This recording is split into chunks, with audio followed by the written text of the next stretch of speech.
Next, Mr. Thomas Korkmas and William Hussey. And then on deck, Sheriff Louderback and Gina Wagner.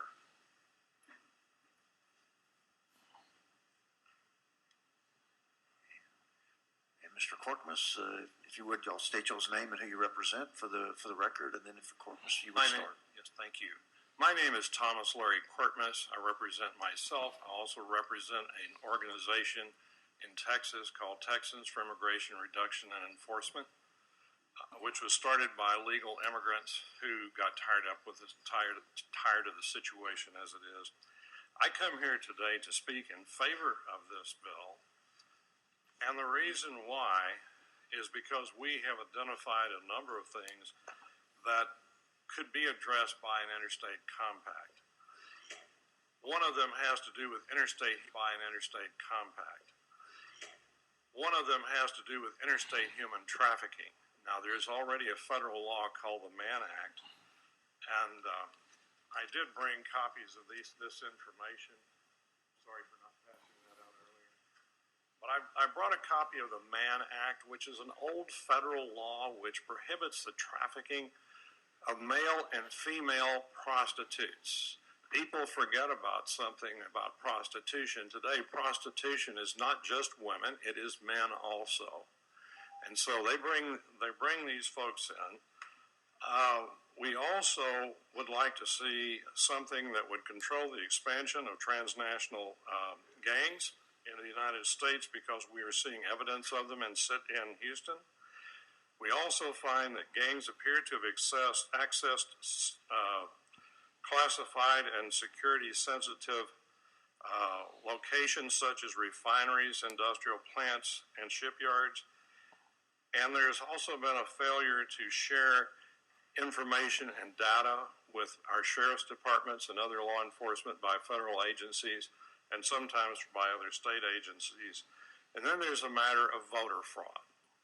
Under the Motor Voter, or whatever it is, Act, what happens is when someone goes in to get a driver's license, even if they tell them that they are not a citizen, oftentimes they are registered to vote.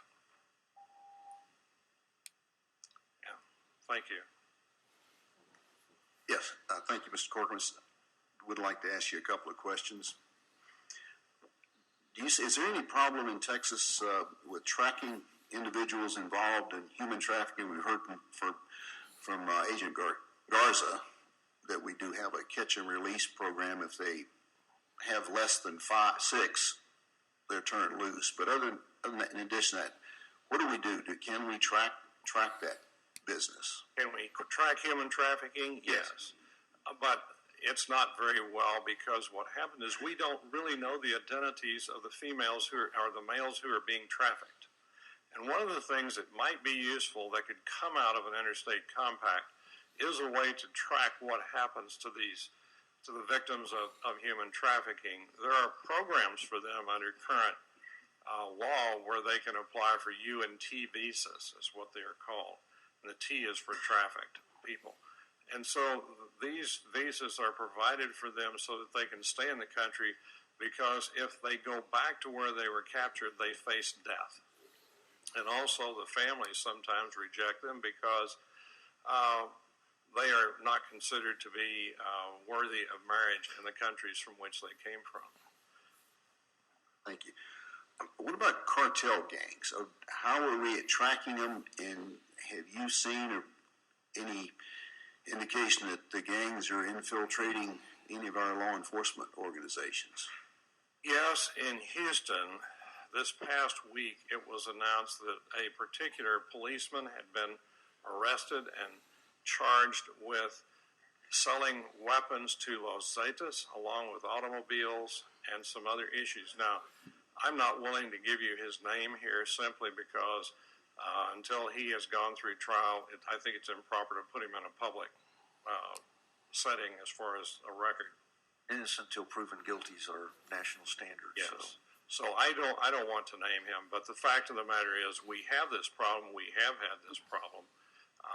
with them infiltrating our police department and the drug dealers infiltrating our police department as well, and to a limited degree. And of course, we've heard about what happens down in the lower Rio Grande Valley. That's public record already.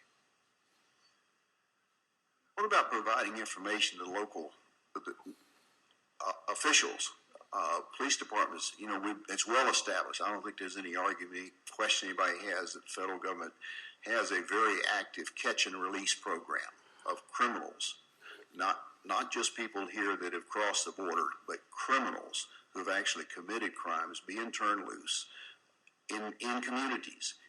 Does the federal government inform the local police, the sheriff, that hey, we have these criminals we just turned loose in your community?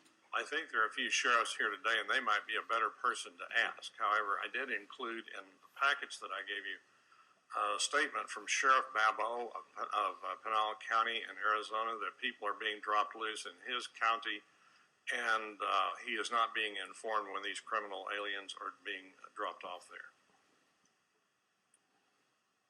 Okay. Thank you very much. You're welcome. Thank you, Mr. Korkmas. Mr. Hussey? Yes, my name